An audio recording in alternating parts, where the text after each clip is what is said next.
सतीश मित्तल जी। राधे राधे। महाराज जी, राधा वल्लभ श्री हरिवंश, आपके चरणों में कोटि कोटि नमन।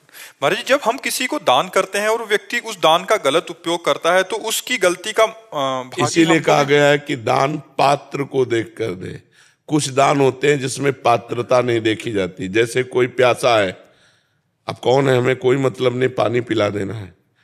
भूखा है, कुछ नहीं देखना कौन है क्या है, कुछ नहीं देखना, भोजन पवा देना।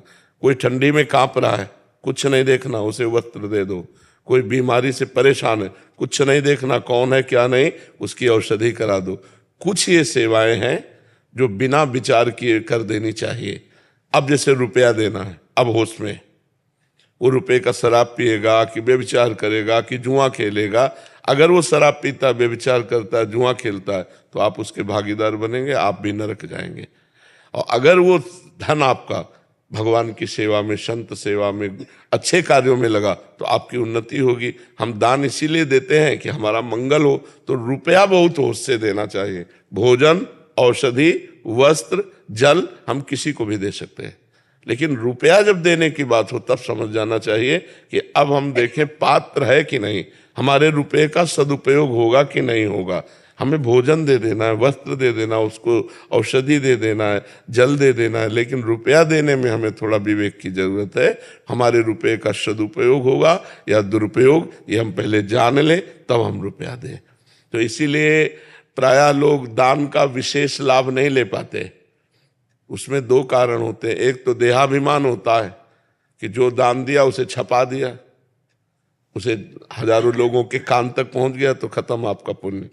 और दूसरा होता है पात्र नहीं होता, मांगने के समय तो दैन्य होता है, इसके बाद फिर उसके आचरण क्या होते हैं, शराब पीता है कि मगर मस्ती करता है, जुआ खेलता है, क्या करता है, तो उसका अपराध आपको लगेगा।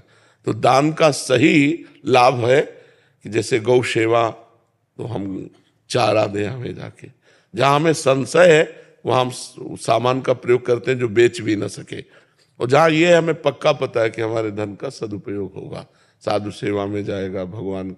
एक बार नैमी सारण्य के स्वामी नारदानंद सरस्वती, तो कानपुर की एक धनी बुढ़िया गई, स्वामी जी मैं बहुत गरीब आदमी हूँ, और वहां तो बहुत से संत रहते, सब संतों की सेवा करना चाहती, पर 1 रुपया हमारे पास है। कहा लाओ, 1 रुपया लिया और भंडारी को बुलाया और कहा देखो इसका नमक ले आना और दाल में डाल देना, सब संतों को पाने का हो जाएगा।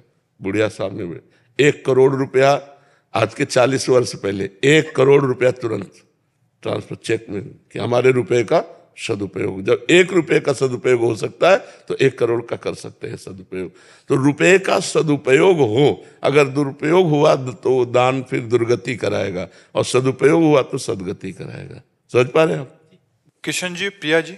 राधे राधे। महाराज जी, इनका भी एक ऐसा प्रश्न है कि महाराज जी, जो हम दान पुण्य या पूजा व्रत आदि करते हैं, अच्छे कर्म करते हैं, तो जैसे पति ने किया तो पत्नी और बच्चों को, या पत्नी ने किया तो पति और बच्चों को भी उसका भाग्य बिल्कुल मिलता है? बिल्कुल बिल्कुल बिल्कुल बिल्कुल प्राप्त होगा। अगर पति कत्ल करता है, जेल जाता है, तो बच्चे पत्नी दुखी होते हैं नहीं होते, उनकी व्यवस्था भंग हो जाती है नहीं। अगर पति 1 लाख रुपया कमा के लाता है तो बच्चे और पत्नी को मिलता है ना।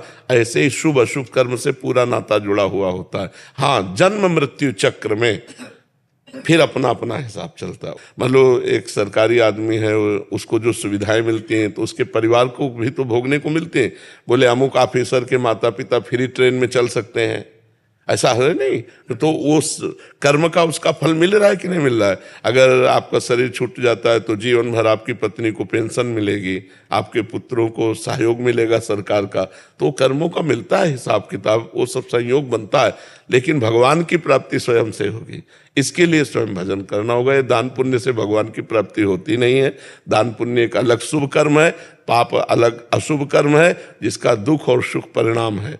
और जो भजन है ये भगवान की प्राप्ति कराता है, ये आनंद की प्राप्ति कराता है, ये अखंड प्रसन्नता प्रदान करता है। इसीलिए हम सबको कहते हैं कि पैसा नहीं लगता, कोई मेहनत की बात नहीं, उठते बैठते चलते फिरते राम कृष्ण हरि राधा राधा, जो आपको प्रिय हो वो नाम जप करते रहो। दूसरों का जहां अवसर मिले उपकार कर दो, इसी से भगवान प्रसन्न हो जाएंगे जी।